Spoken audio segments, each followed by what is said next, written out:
मागील अध्यायामध्ये स्वामी सुतांनी मुंबईस येऊन श्री स्वामीच्या मठाची स्थापना केली याविषयीचा कथाभाग आला. त्यानंतर घडलेला वृत्तांत या अध्यायामध्ये सविस्तर कथन केला आहे.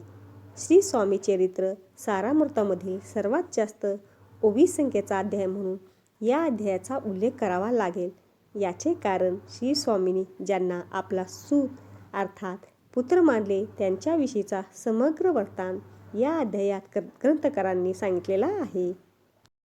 स्वामी सुतांनी संसाराचा त्याग केला, षड्रूपूंना जिंकले आणि ते स्वात्मसुखामध्ये दंग होऊन अष्टोप्रहार श्री स्वामीनाम घेऊ लागले.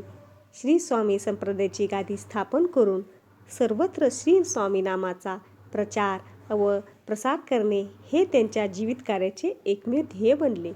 त्यांचे हे वागणे त्यांची पत्नी व मातेला फारसे रुचले नाही. मात्र वेळ टळून गेली होती.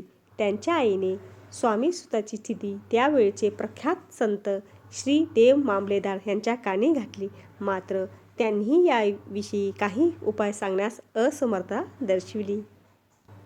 स्वामी सुतांनी अल्पकाळात श्री स्वामी संप्रदायासाठी जे भरीव कार्य केले आहे त्याचा विस्तृत परिचय या अध्यायामधून ग्रंथकारांनी घडविला आहे.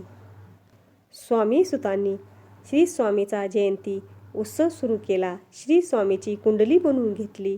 श्री स्वामीचा संप्रदाय वाढवला. मात्र हे सर्व कार्य अनेक कुटील मंडळीच्या डोळ्यात खुपू लागले. त्यांनी स्वामी सुताचा अपमान करण्यापर्यंत मजल गाठली. दरम्यान स्वामी सुतांनी त्यांचे अवतार कार्य संपुष्टात आणले तेव्हा त्यांच्या गादीवर कुणाला बसवावे हा प्रश्न जोर धरू लागला.